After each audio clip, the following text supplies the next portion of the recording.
ನಮಸ್ಕಾರಗಳು. ಸ್ಮಿತಾಸ್ ಮ್ಯಾಜಿಕ್ ಹ್ಯಾಂಡ್ಸ್‌ಗೆ ನಿಮ್ಮೆಲ್ಲರಿಗೂ ಸ್ವಾಗತ. ನೋಡಿ, ಇವತ್ತು ನಾನು ನಿಮಗೆ ಶಿವರಾತ್ರಿ ಹಬ್ಬದ ಪ್ರಯುಕ್ತ ಶಿವರಾತ್ರಿ ದಿವಸ ಮಾಡುವಂಥ ಶಿವನ ಪೂಜೆಯ ಬಗ್ಗೆ ಸಂಪೂರ್ಣ ಮಾಹಿತಿಗಳನ್ನ ಕೊಡ್ತಾ ಇದ್ದೇನೆ. ನಾವು ಮೊದಲು ಪೀಠದ ಅಲಂಕಾರವನ್ನು ಮಾಡ್ಕೋಬೇಕು. ದೇವರ ಮನೆಯಲ್ಲೇ ಮಾಡುವಂಥ ಪೂಜೆ ಇದಾಗಿರುತ್ತದೆ. ಹಾಗಾಗಿ ದೇವರ ಮನೆಯಲ್ಲಿ ನೀವೇನೆಲ್ಲ ಫೋಟೋ ಇಟ್ಟಿರ್ತೀರ, ಫೋಟೋದ ಜೊತೆಲಿ ಶಿವಪಾರ್ವತಿಯ ಫೋಟೋವನ್ನು ಸಹ ಇಟ್ಟು ಒಂದು ರಂಗೋಲಿಯನ್ನು ಹಾಕಿ ನಂತರದಲ್ಲಿ ನಾವು ಪೂಜೆಯನ್ನು ಪ್ರಾರಂಭ ಮಾಡಿದರೆ ತುಂಬಾ ಒಳ್ಳೆಯದು. ಹಾಗೆ ನೋಡಿ, ರಂಗೋಲಿ ಮೇಲೆ ನಾನು ಒಂದು ಅಕ್ಷತೆಯನ್ನು ಹಾಕಿ ಒಂದು ಪ್ಲೇಟನ್ನು ಇಡ್ತಾ ಇದ್ದೇನೆ. ಆದಷ್ಟು ಪ್ಲೇಟನ್ನು ಹಿತ್ತಾಳೆ, ತಾಮ್ರ, ಬೆಳ್ಳಿ ಈ ಥರ ಉಪಯೋಗಿಸ್ಕೊಳ್ಳಿ. ಸ್ಟೀಲ್ ಬಳಕೆ ಬೇಡ. ಒಂದು ಪ್ಲೇಟಿನ ಮೇಲೆ ನಾನು ಎಲೆಗಳನ್ನು ಜೋಡಿಸ್ತಾ ಇದ್ದೇನೆ. ನಾನು ತುಂಬ ಸರಳವಾಗಿ ತಿಳಿಸ್ಕೊಡ್ತಾ ಇರೋದ್ರಿಂದ ಒಂದು 5 ರೀತಿಯ ಎಲೆಗಳನ್ನು ಮಾತ್ರ ನಾನು ತಿಳಿಸಿಕೊಡ್ತಾ ಇದ್ದೇನೆ. ನಾನು ಮೊದಲಿಗೆ ತೆಗೆದುಕೊಂಡಿರುವಂಥದ್ದು ಎಕ್ಕದ ಎಲೆ. ಎಕ್ಕದ ಎಲೆ ಏನಪ್ಪ ಅಂತಂದರೆ, ಎಕ್ಕದ ಹೂವಿನಲ್ಲಿ ಕೂಡ ಶಿವನ ಪುತ್ರನ ವಾಸವಿರುತ್ತದೆ. ಹಾಗಾಗಿ ನಾವು ಎಕ್ಕದ ಎಲೆಯನ್ನು ಉಪಯೋಗಿಸಿಕೊಂಡು ನಾವು ಈ ಪೂಜೆಯನ್ನು ಮಾಡಿಕೊಳ್ಳಬಹುದು. ತಟ್ಟೆ ಮೇಲೆ ನಾನು ಓಂ ನಮಃ ಶಿವಾಯ ಅಂತೇಳಿ ಬರೆಯುತ್ತಿದ್ದೇನೆ. ಹಾಗೆ ಕೆಳಗೆ ಓಂ ಅಂತೇಳಿ ಬರೆದು ನಂತರದಲ್ಲಿ ನಾನು ಎಲೆಗಳನ್ನು ನಾನು ಜೋಡಿಸುತ್ತಾ ಇದ್ದೇನೆ. ಎಲೆಗಳಂತ ಬಂದಾಗ 2, 3, 5 ಈ ರೀತಿಯಾಗಿ ನೀವು ಎಲೆಗಳನ್ನು ನೀವು ತೆಗೆದುಕೋಬೋದು. ಹಾಗೆ ನೋಡಿ, ಶಿವನ ಪೂಜೆ ಅಂತಂದರೆ ನಮಗೆ ಬಿಲ್ವಪತ್ರೆ ಬೇಕೇ ಬೇಕಾಗುತ್ತದೆ. ಬಿಲ್ವಪತ್ರೆ ಇಲ್ಲದೇ ಪೂಜೆ ಮುಕ್ತಾಯ ಆಗೋದಿಲ್ಲ. ಅದು ಅಲ್ಲದೆ ಬಿಲ್ವಪತ್ರೆನೇ ಯಾಕೆ ವಿಶೇಷ ಅಂತಂದರೆ, ಬಿಲ್ವಪತ್ರೆಯಲ್ಲಿ 3 ದಳಗಳಿರುತ್ತೆ. ಒಂದು ಬಲಭಾಗದಲ್ಲಿರುವಂಥ ಎಲೆ ವಿಷ್ಣುವಿನ ಸ್ವರೂಪವಾಗಿರುತ್ತದೆ. ಹಾಗೆಯೇ ಮಧ್ಯಭಾಗದಲ್ಲಿರುವಂಥ ಎಲೆಯು ಶಿವನ ಸ್ವರೂಪವಾಗಿರುತ್ತದೆ. ಹಾಗೆಯೇ ಎಡಭಾಗದಲ್ಲಿರುವಂಥ ಎಲೆಯು ಬ್ರಹ್ಮ ಸ್ವರೂಪವಾಗಿರುತ್ತದೆ. ಈ ರೀತಿಯಾಗಿ ವಿಷ್ಣು, ಬ್ರಹ್ಮ, ಶಿವ ಈ 3 ದೇವರ ಒಂದು ಸ್ವರೂಪವಾಗಿ ನಾವು ಒಂದು ಪ್ರತೀಕವಾಗಿ ನಾವು ಒಂದು ಬಿಲ್ವಪತ್ರೆಯನ್ನು ಉಪಯೋಗಿಸ್ಕೊಳ್ತೇವೆ. ಶಿವನಿಗೆ ಪ್ರಿಯವಾದದ್ದು ಬಿಲ್ವಪತ್ರೆ. ನೀವೇನೇ ಪ್ರಸಾದ ಇಡಿ, ನೀವೇನೇ ಪೂಜೆ ಮಾಡಿ ಬಿಲ್ವಪತ್ರೆ ಇಟ್ಟರೆ ಪೂಜೆ ಮುಕ್ತಾಯ ಆಗೋಂಥದ್ದು. ಹಾಗೆ ನೋಡಿ, ನಾನು 5 ಎಕ್ಕದ ಎಲೆಯನ್ನು ಉಪಯೋಗಿಸ್ಕೊಂಡಿದ್ದೇನೆ. ಅದರ ಜೊತೆಯಲ್ಲಿ ಮಾವಿನ ಎಲೆನೂ ಉಪಯೋಗಿಸ್ಕೊಂಡಿದ್ದೇನೆ, ಮತ್ತು ಬನ್ನಿ ಪತ್ರೆ ಉಪಯೋಗಿಸ್ಕೊಂಡಿದ್ದೇನೆ, ಗರಿಕೆ ಮತ್ತು ಒಂದು ಇಷ್ಟೇ 5 ರೀತಿಯ ಎಲೆಗಳು ಅಷ್ಟೇ. ಎಕ್ಕದ ಎಲೆ, ಬಿಲ್ವಪತ್ರೆ, ಗರಿಕೆ, ಬನ್ನಿಪತ್ರೆ, ಮಾವಿನ ಎಲೆ. ಇವೆಲ್ಲ ನಾನು ಯಾವ ಕಾರಣಕ್ಕೆ ಉಪಯೋಗಿಸ್ಕೊಂಡಿದ್ದೀನಿ ಅಂದರೆ, ನೋಡಿ, ಮಾವಿನ ಎಲೆಗಳ ಬಗ್ಗೆ ಹೇಳ್ತೇನೆ. ಸಮೃದ್ಧಿಯ ಸಂಕೇತ. ಮತ್ತು ಪ್ರತಿಯೊಂದು ಪೂಜೆ ಹಬ್ಬಗಳಲ್ಲೂ ನಮಗೆ ಮಾವಿನ ಎಲೆಗಳು ಇಲ್ಲದೇ ಪೂಜೆ ಆಗೋದೇ ಇಲ್ಲ. ಬಾಗಿಲಿಗೂ ಕೂಡ ನಾವು ತೋರಣದ ರೂಪದಲ್ಲಿ ಕಟ್ತೇವೆ. ಹಾಗೆ ಪೂಜೆಯಲ್ಲೂ ಕೂಡ ನಾವು ಉಪಯೋಗಿಸ್ಕೊಳ್ತೇವೆ. ಹಾಗೆ ಬನ್ನಿಪತ್ರೆ ಅಂತ ಬಂದಾಗ ಧನ ಪ್ರಾಪ್ತಿ, ಜೊತೆಯಲ್ಲಿ ಇಂದಿನ ಜನ್ಮದಲ್ಲಿ ಮಾಡಿದಂಥ ಪಾಪಗಳಿಂದ ಮುಕ್ತಿ ಸಿಗ್ತದೆ. ಆದಮೇಲೆ ಶತ್ರುಗಳ ಕಾಟಗಳಿಂದ ಕೂಡ ಮುಕ್ತಿ ಸಿಗ್ತಾ ಹೋಗುತ್ತದೆ. ಹಾಗಾಗಿ ನಾವು ಬನ್ನಿಪತ್ರೆಯನ್ನು ಉಪಯೋಗಿಸ್ಕೋಬೇಕು. ಇನ್ನು ಗರಿಕೆ ಅಂತ ಬಂದಾಗ ಗಣೇಶನಿಗೆ ಪ್ರಿಯವಾದದ್ದು, ಅದರ ಮೇಲೆ ಹಾಗಾಗಿ ನಾವು ಗರಿಕೆಯನ್ನು ಉಪಯೋಗಿಸ್ಕೊಳ್ತೇವೆ. ಆಮೇಲೆ ಮತ್ತೊಂದೇನಪ್ಪ ಅಂದರೆ, ಎಕ್ಕದ ಎಲೆ ಈಗಾಗಲೇ ಹೇಳಿದ್ದೇನೆ, ಅದು ಗಣೇಶನ ಸ್ವರೂಪ ಅಂತೇಳಿ. ಆ ನಂತರದಲ್ಲಿ ನಾನು ನಿಮಗೆ ಎದ್ದು ಕಾಣೋದಕ್ಕೋಸ್ಕರ ಎತ್ತರವಾಗಿ ಕಾಣಿಸೋದಕ್ಕೋಸ್ಕರ ಒಂದು ಇದನ್ನು ಮಣೆಯನ್ನು ಇಟ್ಟಿದ್ದೇನೆ. ಆದರೆ ನೀವೇನು ಎಲೆಗಳನ್ನು ಜೋಡಿಸಿರ್ತೀರೋ ಎಲೆಗಳ ಮೇಲೆ ಅಕ್ಷತೆಯನ್ನು ಹಾಕಿ ಅದರ ಮೇಲೇ ನಾವು ಶಿವನ ಒಂದು ವಿಗ್ರಹವನ್ನು ಇಡಬೇಕಾಗುತ್ತದೆ. ಅಂದರೆ ಶಿವಲಿಂಗವನ್ನು ಇಟ್ಟು ನಾವು ಪ್ರತಿಷ್ಠಾಪನೆ ಮಾಡ್ಕೋಬೇಕಾಗುತ್ತದೆ. ನೋಡಿ, ಒಂದು ಶಿವಲಿಂಗವನ್ನು ಇಡಬೇಕಾದ್ರೆ ಒಂದು ಪ್ಲೇಟಿನ ಮೇಲೆ ನೀವು ಒಂದು ಬಿಲ್ವಪತ್ರೆನ ಇಟ್ಟು ಅದಕ್ಕೆ ವಿಭೂತಿಯನ್ನು ಹಚ್ಚಿ ನಂತರದಲ್ಲಿ ಶಿವನನ್ನು ಪ್ರತಿಷ್ಠಾಪನೆ ಮಾಡಿಕೊಂಡು ಅದಕ್ಕೆ ಅಂಗನೂಲು 5 ಎಳೆಯ ಅಂಗನೂಲನ್ನು ಹಾಕಬೇಕಾಗುತ್ತದೆ. ನಂತರದಲ್ಲಿ ನಾನು ಎಕ್ಕದ ಹೂವಿಂದ ಹಾರವನ್ನು ಮಾಡಿ ಹಾಕಿದರೆ ನೀವು ದಾಸವಾಳ ಅಲ್ಲ, ಮಲ್ಲಿಗೆ ಹೂವು, ಕಾಕಡ ಈ ರೀತಿಯಾಗಿ ಯಾವುದೇ ಒಂದು ಹೂವನ್ನು ಕೂಡ ನೀವು ಹಾಕಬಹುದು. ಆಮೇಲೆ ಎಕ್ಕದ ಹೂ ಜೊತೆಲಿ ರುದ್ರಾಕ್ಷಿ, ಆದಷ್ಟು ರುದ್ರಾಕ್ಷಿಯನ್ನು ಉಪಯೋಗಿಸ್ಕೊಳ್ಳಿ. ರುದ್ರಾಕ್ಷಿ ಮಾಲೆ ಇಲ್ಲ ಅಂತಂದರೆ ನೀವು ಎಕ್ಕದ ಒಂದು ಹಾರವನ್ನು ಮಾಡಿ ನೀವು ಉಪಯೋಗಿಸ್ಕೋಬೋದು. ಅಥವಾ ದತುರ ಹೂ ಸಿಕ್ಕರೆ ದತುರ ಹೂವನ್ನು ಸಹ ನೀವು ಇಡ್ಬೋದು. ಎಕ್ಕದ ಹೂ ಸಿಕ್ಕರೆ ಇನ್ನೂ ಒಳ್ಳೆಯದು. ಹಾಗೆ ನಾನು ಬಿಲ್ವಪತ್ರೆ ಕಾಯಿಯನ್ನು ಇಟ್ಟಿದ್ದೇನೆ ಮತ್ತು ಒಂದು ಅಖಂಡ ದೀಪಾರಾಧನೆ ಇಟ್ಟಿದ್ದೇನೆ. ಇದು ನಾವು ಶಿವರಾತ್ರಿ ದಿವಸ ಹಚ್ಚಿರುವಂಥದ್ದು ಅಮಾವಾಸ್ಯೆ ಮುಗಿಯವರೆಗೂ ಇರಬೇಕಾಗುತ್ತದೆ. ಹಾಗೆ ವಿಶೇಷವಾಗಿ ನಾನು ಬೆಲ್ಲದ ದೀಪಾರಾಧನೆ ತಿಳಿಸ್ಕೊಡ್ತಾ ಇದ್ದೇನೆ. ಬೆಲ್ಲದ ದೀಪಾರಾಧನೆ ಅಂತ ಬಂದಾಗ ಯಾವೆಲ್ಲ ದೀಪಾರಾಧನೆ ಮಾಡ್ಬೋದು ಅಂತಂದರೆ, ದತುರಕಾಯಿ ದೀಪಾರಾಧನೆ ಮಾಡ್ಬೋದು, ಅಕ್ಕಿ ಹಿಟ್ಟಿನ ದೀಪಾರಾಧನೆ ಮಾಡ್ಬೋದು, ಬೆಲ್ಲದಿಂದ ಮಾಡಿದ ದೀಪಾರಾಧನೆ ಮಾಡ್ಬೋದು, ಜೊತೆಲಿ ತುಪ್ಪದ ದೀಪವನ್ನು ಕೂಡ ಹಚ್ಬೋದು. ಶಿವನಿಗೆ ಈ ರೀತಿಯಾಗಿ ನೀವು ಒಂದೊಂದು ಯಾಮ ಪೂಜೆಗಳಲ್ಲೂ ಕೂಡ ಒಂದೊಂದು ವಿಶೇಷ ರೀತಿಯ ದೀಪವನ್ನು ಹಚ್ಬೋದು. ಬೆಲ್ಲ ಪ್ರತಿಯೊಬ್ಬರು ಕೂಡ ಸಿಗುವಂಥ ವಸ್ತು ಆಗಿರೋದ್ರಿಂದ ನಾನು ಬೆಲ್ಲದಲ್ಲೇ ದೀಪಾರಾಧನೆ ಮಾಡಿ ತಿಳಿಸ್ತಾ ಇದ್ದೇನೆ.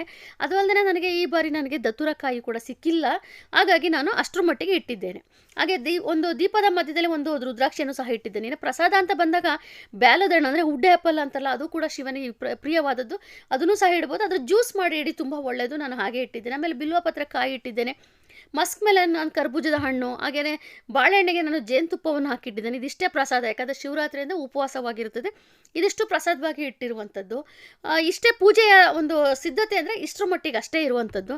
ಹೆಚ್ಚಿನ ಮಟ್ಟದಲ್ಲಿ ನಾವು ಆಡಂಬರವಾಗಿ ನಾವು ಈ ಪೂಜೆ ಮಾಡೋದಿಲ್ಲ. ಹಾಗೆ ನೋಡಿ, ನಾವು ಏನೇ ಒಂದು ಪೂಜೆ ಪ್ರಾರಂಭ ಮಾಡೋದಕ್ಕೂ ಮುಂಚೆ ಮೊದಲು ದೀಪಾರಾಧನೆಯಿಂದ ಪ್ರಾರಂಭ ಮಾಡಬೇಕಾಗುತ್ತದೆ. ಹಾಗಾಗಿ ನಾನು ಅಖಂಡ ದೀಪವನ್ನು ಹಚ್ಚಿ ಅದರಿಂದ ಪೂಜೆಯನ್ನು ಪ್ರಾರಂಭ ಮಾಡ್ತಾ ಇದ್ದೇನೆ. ಪೂಜೆ ಇನ್ನೊಂದು ಮಾಹಿತಿ ಅಂತಂದರೆ, ಈಗ ನಾನು ಇನ್ನೊಂದು, ನಿಮ್ಮಲ್ಲಿ ಶಿವಲಿಂಗವನ್ನು ನೀವು ಇಟ್ಕೊಂಡಿಲ್ಲ ಅಥವಾ ಮನೇಲಿ ಇಲ್ಲ ಅಂತ ಅಂದಾಗ ಈಗಾಗಲೇ ಅದ್ರ ಬಗ್ಗೆ ನಾನು ಅದರ ಬದಲಿಗೆ ಏನೆಲ್ಲ ಉಪಯೋಗಿಸ್ಬೋದು ತಿಳಿಸ್ಕೊಟ್ಟಿದ್ದೀನಿ. ಉತ್ತದ ಮಣ್ಣನ್ನು ನೀವು ತೆಗೆದುಕೊಂಡು ಬಂದು ಶಿವಲಿಂಗವನ್ನು ಮಾಡಿ ನೀವು ಪೂಜೆ ಮಾಡಿದ್ದೇ ಆದಲ್ಲಿ, ಆದರೆ ನೀವು ತರೋದಕ್ಕೂ ನಿಯಮ ಪಾಲನೆ ಮಾಡಬೇಕು, ವಿಸರ್ಜನೆ ಮಾಡಬೇಕಾದ್ರೂ ಕೂಡ ನಿಯಮನೆ ಪಾಲನೆ ಮಾಡಬೇಕಾಗುತ್ತದೆ.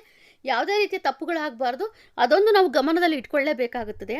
ನೋಡಿ, ಪುಸ್ತಕ ಅಂತ ಬಂದಾಗ ನೋಡಿ, ಈ ಪುಸ್ತಕ ಏನಪ್ಪ ಅಂದರೆ ಶಿವ ಸಹಸ್ರನಾಮ ಪುಸ್ತಕವಾಗಿರುತ್ತದೆ. ಎಲ್ಲ ಶಾಪಲ್ಲೂ ಕೂಡ ಸಿಗುತ್ತೆ. ಇದು ಪುಸ್ತಕದ ಮಳಿಗೆ ನೀವು ಕೇಳಿದ್ರೆ ತರಿಸ್ಕೊಡ್ತಾರೆ. ಇದರಲ್ಲಿ ಶಿವನಾಮ ಸಹಸ್ರನಾಮ ಸ್ತೋತ್ರನೂ ಕೂಡ ಇರುತ್ತೆ. ಆಮೇಲೆ ಶಿವ ಸಹಸ್ರನಾಮದ ಜೊತೆಲಿ ಶಿವ ಸಹಸ್ರನಾಮಾವಳಿ ಕೂಡ ಇರುತ್ತೆ. ಶಿವ ಅಷ್ಟೋತ್ತರ ಶತನಾಮಾವಳಿ ಇರುತ್ತೆ. ಶಿವ ಅಷ್ಟೋತ್ತರ ಶತನಾಮ ಸ್ತೋತ್ರ ಬೇರೆ ಇರುತ್ತೆ. ಆಮೇಲೆ ಬಿಲ್ವಾಷ್ಟಕ, ಲಿಂಗಾಷ್ಟಕ, ಈ ರೀತಿಯೆಲ್ಲ ಇರುತ್ತೆ. ಯಾಕಂದರೆ ನಾವು 4 ಯಾಮ ಪೂಜೆಗಳು ಮಾಡೋದ್ರಿಂದ ಒಂದೊಂದು ಯಾಮ ಪೂಜೆಗಳಲ್ಲೂ ಕೂಡ ನಾವು ಒಂದೊಂದು ರೀತಿಯ ಒಂದು ಅಷ್ಟಕ, ಶತನಾಮಾವಳಿ, ಸ್ತೋತ್ರ ಇವೆಲ್ಲವನ್ನು ಕೂಡ ಹೇಳ್ಕೊಂಡು ಪೂಜೆ ಮಾಡಿ ತುಂಬಾ ಒಳ್ಳೆಯದು. ನೋಡಿ, ಶಿವ ಅಷ್ಟೋತ್ತರ ಶತನಾಮಾವಳಿ ನಾನು ನಿಮಗೆ ತಿಳಿಸ್ಕೊಡ್ತಾ ಇರೋಂಥದ್ದೀಗ.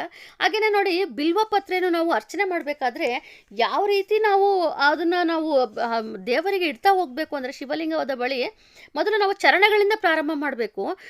ಎಷ್ಟೇ ಪುಟ್ಟದಿದ್ರೂ ಕೂಡ ಅಷ್ಟೇ, ಕೆಳಭಾಗದಿಂದ ಪ್ರಾರಂಭ ಮಾಡಿ ಅದು ಕಂಪ್ಲೀಟ್ ಮುಚ್ಚೋ ರೀತಿಯಲ್ಲಿ ನಾವು ಬಿಲ್ವಪತ್ರೆಯನ್ನು ಒಂದೊಂದೇ ಬಿಲ್ವಪತ್ರೆ ಇಡ್ತಾ ಶಿವನಾಮಾವಳಿ ಆಗಿರ್ಬೋದು, ಅಥವಾ ನಿಮಗೆ ಶಿವಾಷ್ಟೋತ್ತರ ಹೇಳ್ಕೊಳ್ಳೋದಕ್ಕೆ ಕಷ್ಟ ಆಗುತ್ತೆ ಅಥವಾ ನಿಮಗೆ ಹೇಳ್ಕೊಳ್ಳೋದಕ್ಕೆ ಆಗೋದಿಲ್ಲ ಅಂತಂದರೆ ಆಡಿಯೋ ಮೂಲಕನೂ ಕೂಡ ನೀವು ಅಷ್ಟೋತ್ತರ ಮಾಡ್ಕೋಬೋದು. ಅದು ಆಗದೆ ಹೋದಾಗ ಓಂ ನಮಃ ಶಿವಾಯ ಅಂತ ಹೇಳ್ಕೊಂಡು ಒಂದೊಂದೇ ಬಿಲ್ವಪತ್ರೆನ ಇಡ್ಬೋದು. ನಾನಿವತ್ತು ಬಿಲ್ವಪತ್ರೆ, ಎಕ್ಕದ ಹೂವು ಮತ್ತು ಬನ್ನಿಪತ್ರೆ ಇವು ಮೂರನ್ನೂ ಉಪಯೋಗಿಸ್ಕೊಂಡಿದ್ದೇನೆ. ಬನ್ನಿಪತ್ರೆನೂ ಉಪಯೋಗಿಸ್ಕೊಳ್ಳಿ. ಯಾಕೆ ಹೇಳ್ತಾ ಇದ್ದೀನಿ ಅಂತಂದರೆ, ನಮಗೆ ಶಿವನ ಒಂದು ಅನುಗ್ರಹದ ಜೊತೆಯಲ್ಲಿ ಲಕ್ಷ್ಮೀ ಅಮ್ಮನವರ ಅನುಗ್ರಹನೂ ಬೇಕು. ಧನ, ಸಂಪತ್ತು, ಅಭಿವೃದ್ಧಿ ಎಲ್ಲವೂ ಕೂಡ ನಮಗೆ ಬೇಕಾಗಿರೋದ್ರಿಂದ ಬನ್ನಿಪತ್ರೆನೂ ಕೂಡ ನೀವು ಉಪಯೋಗಿಸ್ಕೊಂಡು ಅರ್ಚನೆ ಮಾಡಿ. ಬಿಲ್ವಪತ್ರೆ, ನಾವು ತುಂಬ ಬಿಲ್ವಪತ್ರೆ ಇದ್ದರೆ ಅದು ತುಂಬಾ ಒಳ್ಳೆಯದು. ಅದನ್ನು ಸಹ ಉಪಯೋಗಿಸ್ಕೊಂಡು ನೀವು ಪೂಜೆಯನ್ನು ಮಾಡಿಕೊಂಡ್ರೆ ತುಂಬಾ ಒಳ್ಳೆಯದು. ನಂತರದಲ್ಲಿ ನೋಡಿ, ನಾನು ಇವಾಗ ಅಷ್ಟೋತ್ತರ ಎಲ್ಲ ಆದಮೇಲೆ ಬೆಲ್ಲದ ದೀಪಾರಾಧನೆಯನ್ನು ಹಚ್ತಾ ಇದ್ದೇನೆ. ಈಗಾಗಲೇ ಹೇಳಿದಾಗೆ ನಿಮ್ಗೆ ಯಾವ ಸೂಕ್ತ ಅನಿಸುತ್ತೋ ಅದೇ ಒಂದು ದೀಪಾರಾಧನೆ ಮಾಡ್ಬೋದು. ಇನ್ನು ನಾನು ಪೂಜೆಯ ಸಮಯವನ್ನು ಕೂಡ ನಿಮಗೆ ತಿಳಿಸ್ಕೊಡುವಂಥದ್ದಿದೆ. ಯಾಕಂದರೆ 4 ಯಾಮ ಪೂಜೆಗಳು ಕೂಡ ವಿಶೇಷವಾದ ಪೂಜೆಯಾಗಿರುತ್ತದೆ. ಹಾಗಾಗಿ ಆ ಒಂದು ಪೂಜೆಯ ಸಮಯವನ್ನು ಕೂಡ ನಾನು ಇದರ ಮುಂದಿನ ಒಂದು ವಿಡಿಯೋದಲ್ಲಿ ತಿಳಿಸ್ಕೊಡ್ತೇನೆ. ಅಖಂಡ ದೀಪಾರಾಧನೆ ಕೂಡ ತುಂಬ ವಿಶೇಷವಾದದ್ದು, ಅದ್ರ ಬಗ್ಗೆನೂ ಕೂಡ ಮಾಹಿತಿ ಕೊಡ್ತಾ ಹೋಗ್ತೇನೆ. ನೋಡಿ, ನಾವು ಅರ್ಚನೆ ಎಲ್ಲ ಆದ ನಂತರದಲ್ಲಿ ದೀಪಾರಾಧನೆ ಮಾಡಿ ಆಮೇಲೆ ಅದಾದ ನಂತರದಲ್ಲಿ ನಾವು ಏನು ಒಂದು ಕಾಯಿಯನ್ನು ಸಂಕಲ್ಪ ಮಾಡಿ ಇಟ್ಟಿರ್ತೀವೋ ಆ ಕಾಯಿಯನ್ನು ಒಡೆದು ಮಂಗಳಾರತಿ ಮಾಡಬೇಕಾಗುತ್ತದೆ. ಹಾಗೆ ದೇವಸ್ಥಾನಕ್ಕೆ ಹೋಗೋದನ್ನು ಮಾತ್ರ ಮರಿಬೇಡಿ. ನೀವು ಮನೇಲಿ ಎಷ್ಟೇ ಪೂಜೆ ಮಾಡಿದ್ರೂ ಕೂಡ ದೇವಸ್ಥಾನಕ್ಕೆ ಹೋಗಿ ಅಲ್ಲಿ ಕೂಡ ವಿಶೇಷವಾಗಿ ಪೂಜೆಗಳನ್ನ ಇಟ್ಕೊಂಡಿರ್ತಾರೆ. ಒಂದೊಂದು ಯಾಮ ಪೂಜೆಗಳಲ್ಲೂ ಕೂಡ ಒಂದು ವಿಶೇಷವಾಗಿ ಇಟ್ಕೊಂಡಿರ್ತಾರೆ. ಅಲ್ಲಿ ಹೋಗಿ ನೀವು ನಿಮ್ಮ ಒಂದು ಕುಟುಂಬದ ಹೆಸರು ಸಂಪೂರ್ಣವಾಗಿ ನೀವು ಕೊಟ್ಟು ಒಂದು ಪೂಜೆ ಮಾಡಿಸ್ಕೊಳ್ಳೋದ್ರಿಂದ ನಿಮಗೆ ಶಿವನ ಅನುಗ್ರಹ ಕೂಡ ಸಿಗ್ತಾ ಹೋಗುತ್ತದೆ. ಶಿವನ ಪೂಜೆ ನಮಗೆ ತುಂಬ ವಿಶೇಷವಾದದ್ದು. ಶಿವನ ಪೂಜೆ ಅಂತ ಬಂದಾಗ ಶಿವರಾತ್ರಿ ಅಂತಂದರೆ ನಾವು 3 ನಿಯಮಗಳನ್ನು ಪಾಲನೆ ಮಾಡಲೇಬೇಕು. ಒಂದು ಉಪವಾಸ ಇರುವಂಥದ್ದು, ಇನ್ನೊಂದು ಶಿವನ ನಾಮ ಜಪ ಮಾಡುವಂಥದ್ದು, ಜಾಗರಣೆ ಇದ್ದು ಶಿವನಾಮ ಜಪ ಮಾಡಬೇಕಾಗಿರುವಂಥದ್ದು. ನಿಮಗೆ ಒಂದು ಪಕ್ಷದಲ್ಲಿ ಸಂಪೂರ್ಣವಾಗಿ ಉಪವಾಸ ಇರೋದು ಕಷ್ಟ ಆಗುತ್ತೆ, ರಾತ್ರಿ ಸಮಯದಲ್ಲಿ ಅವಲಕ್ಕಿ, ಉಪ್ಪಿಟ್ಟು ಈ ರೀತಿ ತೆಗೆದುಕೋಬೋದು, ತೊಂದರೆ ಇಲ್ಲ. ಆ ರೀತಿ ಮಾಡಿಕೊಳ್ಳೇಬೇಕಾಗುತ್ತದೆ. ಕೊನೆಯ ಬಾರಿ ನಾವು ಪೂಜೆ ಎಲ್ಲ ಆದ ಮೇಲೆ ಎಲ್ಲರೂ ಸೇರಿ ದೇವರಿಗೆ ಅಕ್ಷತೆಯನ್ನು ಹಾಕಿ ನಮಸ್ಕಾರ ಮಾಡಿಕೊಂಡು ನಂತರದಲ್ಲಿ ನೀವು ದೇವಸ್ಥಾನಕ್ಕೆ ಹೋಗುವುದು ತುಂಬ ಸೂಕ್ತವಾದದ್ದು. ಅಕ್ಷತೆ ಮಾಡುವ ವಿಧಾನವನ್ನು ಕೂಡ ನಾನು ನಿಮಗೆ ತಿಳಿಸ್ಕೊಡ್ತೇನೆ. ಪ್ರತಿಯೊಂದು ಕೂಡ ಎಷ್ಟು ಸಾಧ್ಯನೋ ಅಷ್ಟು ನಾನು ನಿಮಗೆ ಸಂಪೂರ್ಣ ಮಾಹಿತಿ ಕೊಡೋದಕ್ಕೆ ನಾನು ಪ್ರಯತ್ನ ಪಡ್ತೇನೆ. ಇಷ್ಟೇ ನಾವು ಶಿವನ ಪೂಜೆ ಮಾಡಬೇಕಾಗಿರುವಂಥದ್ದು. ತೀರ್ಥ ಪ್ರೋಕ್ಷಣೆ ಮಾಡೋದ್ರಿಂದ ಶಿವನಿಗೆ ನಾವು ಮಾಡುವಂಥ ಪೂಜೆ ತಲುಪಿದೆ ಅಂತೇಳಿ ಒಂದು ಅರ್ಥ ಬರ್ತದೆ. ಎಲ್ಲರೂ ಕೂಡ ಆಚರಣೆ ಮಾಡಿ ಒಂದು ನಿಮ್ಮ ಏನು ಸಂಕಲ್ಪ ಇದೆ ಕೇಳಿಕೊಂಡು ಶಿವನ ಪೂಜೆ ಮಾಡ್ಕೊಳ್ಳಿ. ಸಂತಾನಾಪೇಕ್ಷೆ ಉಳ್ಳವರಾಗಿರ್ಬೋದು, ಮಕ್ಕಳ ವಿದ್ಯಾಭ್ಯಾಸ, ಆರೋಗ್ಯ ಎಲ್ಲದೂ ಕೂಡ. ಹಾಗೆ ಪೂಜೆಯಲ್ಲಾದ ಕೊನೆಯಲ್ಲಿ ನೀವು ಸ್ವಲ್ಪ ಅಕ್ಷತೆ ಮತ್ತು ಹೂವನ್ನು ತೆಗೆದುಕೊಂಡು, ಹೂವು ಅಂದರೆ ಬಿಲ್ವಪತ್ರೆ, ಇದಿಷ್ಟನ್ನು ನೀವು ತೆಗೆದುಕೊಂಡು ಒಂದು ಬಿಳಿಯ ಬಟ್ಟೆಯಲ್ಲಿ ಕಟ್ಟಿಡಬೇಕು. ಅದು ತುಂಬಾ ಒಳ್ಳೆಯದು. ನಾನು ಅದ್ರ ಬಗ್ಗೆನೂ ಕೂಡ ನಿಮಗೆ ಮಾಹಿತಿ ಕೊಡ್ತಾ ಹೋಗ್ತೇನೆ. ಇದಿಷ್ಟು ನೀವು ಶಿವರಾತ್ರಿ ಪೂಜೆಯಲ್ಲಿ ಮಾಡಬೇಕಾಗಿರುವಂಥ ವಿಧಿವಿಧಾನಗಳು ತುಂಬ ಸರಳವಾಗಿ ತಿಳಿಸ್ಕೊಟ್ಟಿದ್ದೇನೆ. ತುಂಬ ರೀತಿಯ ಎಲೆಗಳನ್ನು ನಾನು ಉಪಯೋಗಿಸ್ಕೊಂಡಿಲ್ಲ. ಶಿವನ ಪೂಜೆ ಅಂದರೆ ಅದು ಪ್ರಕೃತಿದತ್ತವಾಗಿರುತ್ತದೆ. ಹಾಗಾಗಿ ಆದಷ್ಟು ನಾನು ಇಷ್ಟರ ಮಟ್ಟಿಗೆ ಮಾತ್ರ ಉಪಯೋಗಿಸ್ಕೊಂಡಿದ್ದೇನೆ. ನೀವು ಬೇಕಾದರೆ ದಾಳಿಂಬ್ರೆ ಎಲೆ ನಿಮಗೆ ಸಿಕ್ತು ಅಂದರೆ ದಾಳಿಂಬ್ರೆ ಎಲೆ ಉಪಯೋಗಿಸ್ಕೊಳ್ಳಿ, ಅಶೋಕ ಮರದ ಎಲೆಗಳನ್ನು ಉಪಯೋಗಿಸ್ಕೊಳ್ಳಿ. ಈ ರೀತಿಯಾಗಿ ನೀವು ಕೆಲವೊಂದು ಎಲೆಗಳನ್ನು ಉಪಯೋಗಿಸ್ಕೊಂಡು ಕೂಡ ನೀವು ಶಿವನ ಪೂಜೆ ಮಾಡ್ಬೋದು. ಒಂದೊಂದು ಎಲೆಗಳಿಗೂ ಕೂಡ ಅದರದ್ದೇ ಆದ ಮಹತ್ವವಿರುತ್ತೆ. ಒಂದೊಂದು ಮಂತ್ರ ಸ್ತೋತ್ರಗಳು ಕೂಡ ಅದರದ್ದೇ ಆದ ಮಹತ್ವ ಇರುತ್ತೆ. ಹಾಗಾಗಿ ನಿಮ್ಗೆ ಯಾವುದೆಲ್ಲ ಸೂಕ್ತ ಅನಿಸುತ್ತೋ, ಯಾವ ಸಮಯ ನೋಡ್ಕೊಂಡು ಪೂಜೆ ಮಾಡಬೇಕು ಅನಿಸುತ್ತೋ ಎಲ್ಲದೂ ಕೂಡ ನೀವು ಮಾಡ್ಕೊಳ್ಳಿ. ಇನ್ನೊಂದು ಪ್ರಮುಖವಾದ ಮಾಹಿತಿ ಏನಪ್ಪ ಅಂತಂದರೆ, ಈಗ ನೀವು ಮಂಗಳಾರತಿ ಎಲ್ಲ ಮಾಡಿದ ನಂತರದಲ್ಲಿ ಕೊನೆಯಲ್ಲಿ ನೀವು ಆದಷ್ಟು ಉತ್ತರಾಣಿ ಕಡ್ಡಿಯನ್ನು ತೆಗೆದುಕೊಂಡು ಬಂದು, ಈಗಂತೂ ರೋಡ್ ಸೈಡಲ್ಲಿ ಅಲ್ಲಿ ಸಿಗುತ್ತೆ. ಈಗ ವೆದರ್ ಚೇಂಜ್ ಇರೋದ್ರಿಂದ ಎಲೆಗಳೆಲ್ಲ ಒಣಗೋಗಿರುತ್ತೆ, ಒಣ ಕಡ್ಡಿನೇ ಸಿಗುತ್ತೆ. ಆ ರೀತಿಯಾಗಿ ಒಂದು ಒಣ ಕಡ್ಡಿಗಳನ್ನು ಒಂದು 2-3 ಕಡ್ಡಿಗಳನ್ನು ತೆಗೆದುಕೊಂಡು ಬಂದು ಅದಕ್ಕೆ ನೀವು ಹತ್ತಿಯನ್ನು ಸುತ್ತಿ ಎಣ್ಣೆಯಲ್ಲಿ ಹತ್ತಿಬಿಟ್ಟು ಅದನ್ನು ನೀವು ಹಚ್ಚೋದ್ರಿಂದನೂ ಕೂಡ ನಿಮ್ಮ ಮನೆಗೆ ಆಗುವಂಥ ಒಂದು ನಕಾರಾತ್ಮಕತೆ ಏನಂತ ಅಂದ್ಕೊಳ್ತೀವಿ, ಅದು ಕೆಟ್ಟ ದೃಷ್ಟಿ ಎಲ್ಲ ಕೂಡ ನಿವಾರಣೆ ಆಗ್ತಾ ಹೋಗುತ್ತದೆ. ಪ್ರತಿಯೊಬ್ಬರಿಗೂ ಕೂಡ ಶಿವ ಪಾರ್ವತಿಯ ಅನುಗ್ರಹ ಸಿಗಲಿ ಅಂತೇಳಿ ನಾನು ಕೂಡ ಶಿವನ ಬಳಿ ಕೇಳ್ಕೊಳ್ತೇನೆ. ಸೊ ನಾನು ಇವತ್ತು ನಿಮಗೆ ತಿಳಿಸ್ಕೊಟ್ಟಿರೋಂಥ ಮಾಹಿತಿ ಹೇಗಿತ್ತು ಅಂತೇಳಿ ಒಂದು ಕಮೆಂಟ್ ಮಾಡಿ, ಹಾಗೆ ಲೈಕ್ ಮಾಡಿ, ಶೇರ್ ಮಾಡಿ, ಹಾಗೆಯೇ ಸಬ್ಸ್ಕ್ರೈಬ್ ಮಾಡ್ಕೊಳ್ಳಿ. Thank you.